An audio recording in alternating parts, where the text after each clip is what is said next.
A continuación presentamos el siguiente caso. El siguiente estudio es hospitalización como oportunidad, optimización en el manejo ambulatorio con ADNI en personas con diabetes tipo 2, usuarios de insulina basal.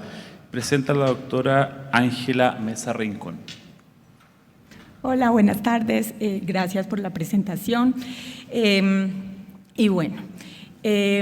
Sabemos que la incorporación de fármacos no insulínicos con beneficios extraglicémicos y no solo metabólicos ha transformado el manejo de la diabetes tipo 2 y ha desplazado este enfoque glucocéntrico exclusivo que teníamos hasta hace no pocos años.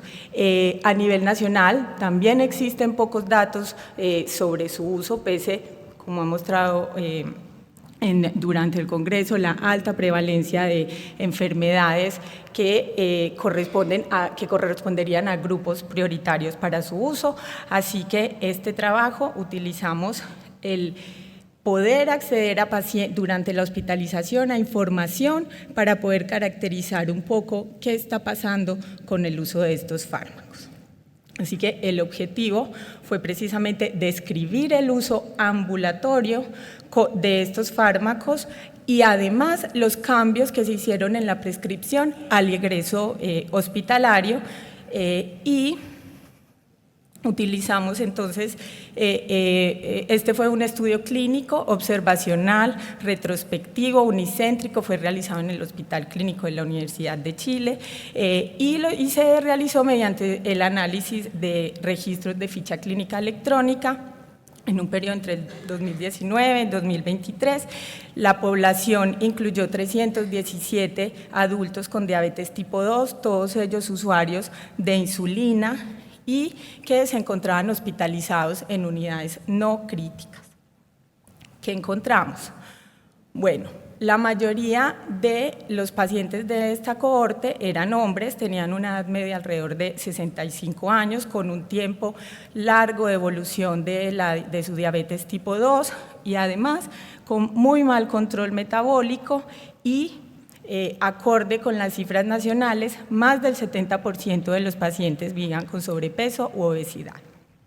Pero muy importante es que nuestro centro nos dio la posibilidad de que tuviéramos de manera bastante equitativa y no programada, salió como resultado que alrededor de la mitad de los pacientes correspondían eran beneficiarios de FONASA o de ISAPRE, lo que nos permitía ver como una evaluación un poquito más global.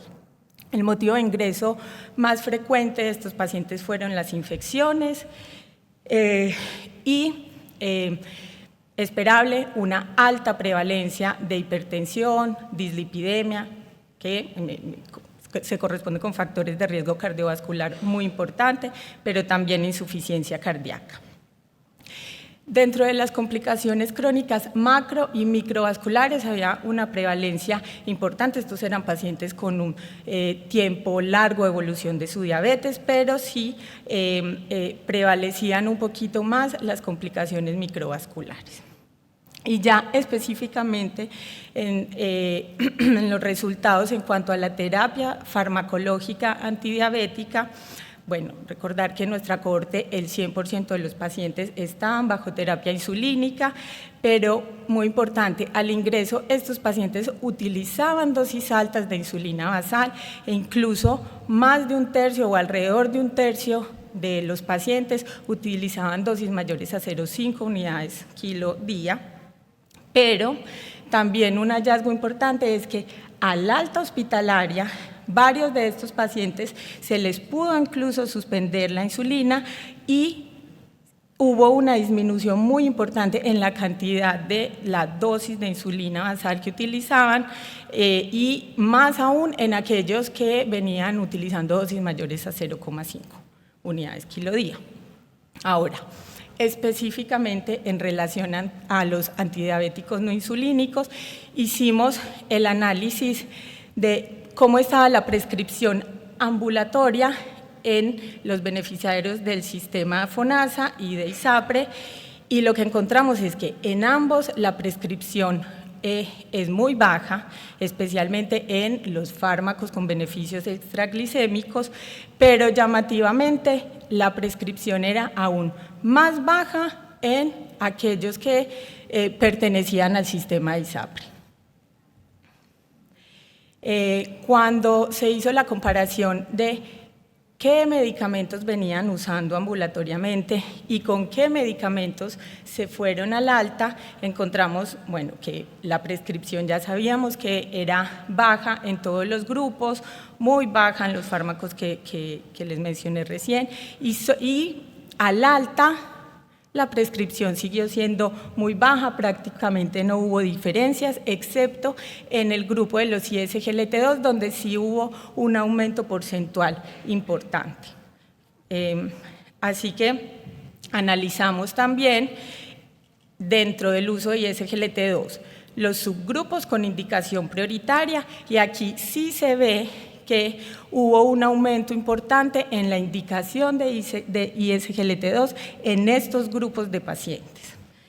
Sin embargo, en relación al uso de los análogos de receptores de GLP-1, en subgrupos con indicación prioritaria, encontramos que ambulatoriamente ninguno de los pacientes, ni aquellos que tenían IMC mayores a 30 o enfermedad cardiovascular o enfermedad renal, estaban utilizando estos fármacos, pero además al alta se mantuvo la ausencia de prescripción de análogos de GLP-1 en pacientes con obesidad y aumentó solo en un 4.2% en pacientes que tuvieran enfermedad cardiovascular o renal crónica.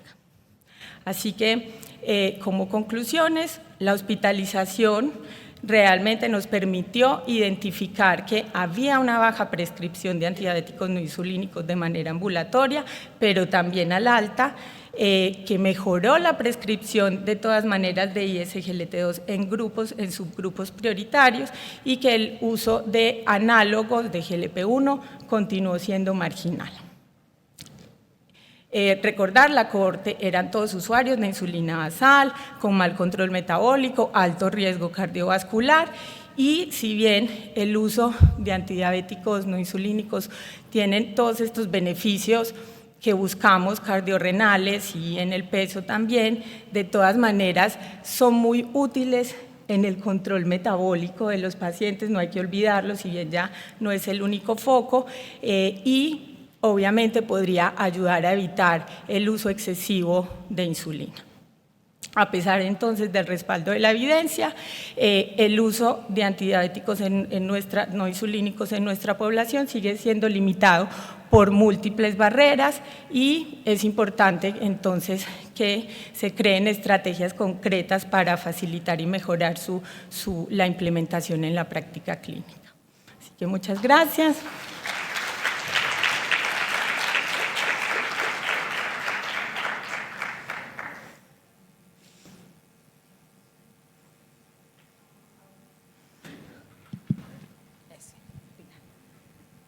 Gracias, doctora, por la presentación. Quería ofrecer primero la palabra, si alguno tiene alguna pregunta. Doctora Vargas.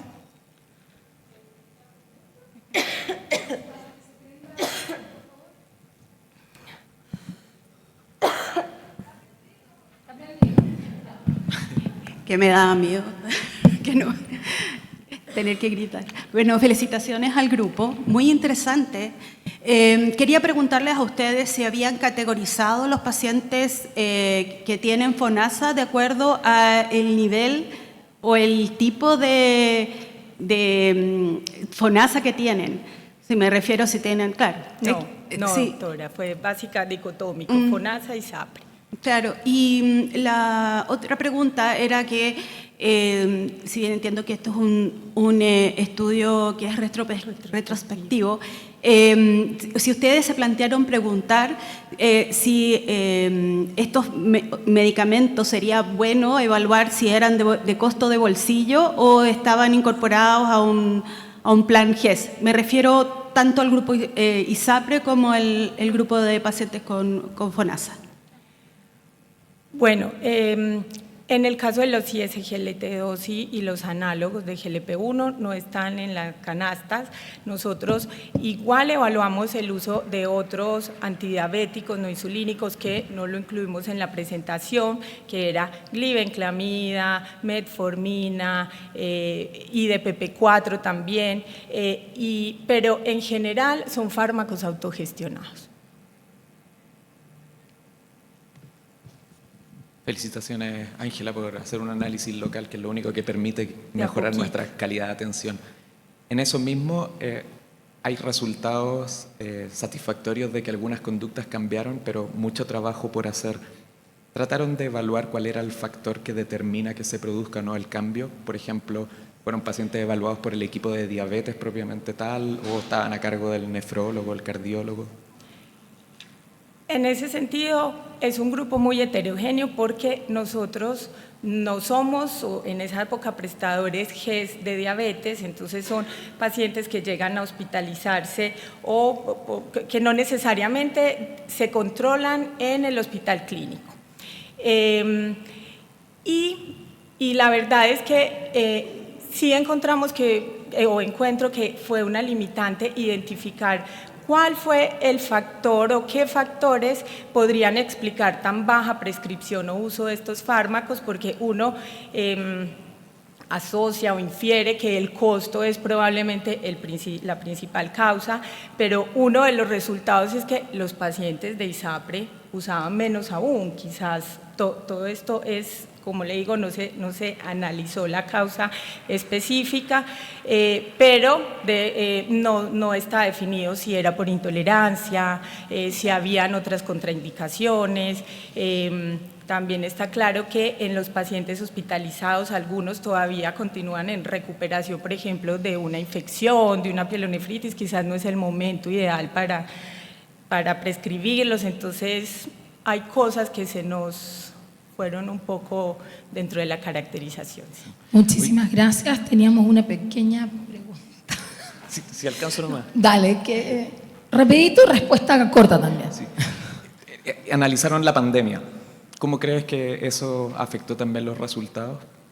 Porque el periodo de análisis comprendía pre- y post-pandemia. Obviamente la práctica y la prescripción debe haberse visto modificada. No sé si pudieron hacer algún análisis. Claro, al menos podría explicar y ser uno de los factores que explicaría el bajo uso ambulatorio. Eso sí está claro. Doctora Durruti tenía una pequeña pregunta.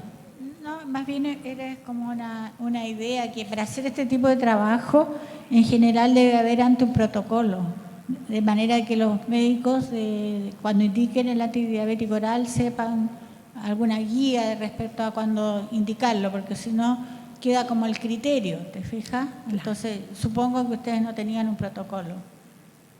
No, nosotros recolectamos información. Para el próximo año va a haber un protocolo nacional. Esperamos. Muchísimas gracias, doctora. Invitamos a la siguiente presentación.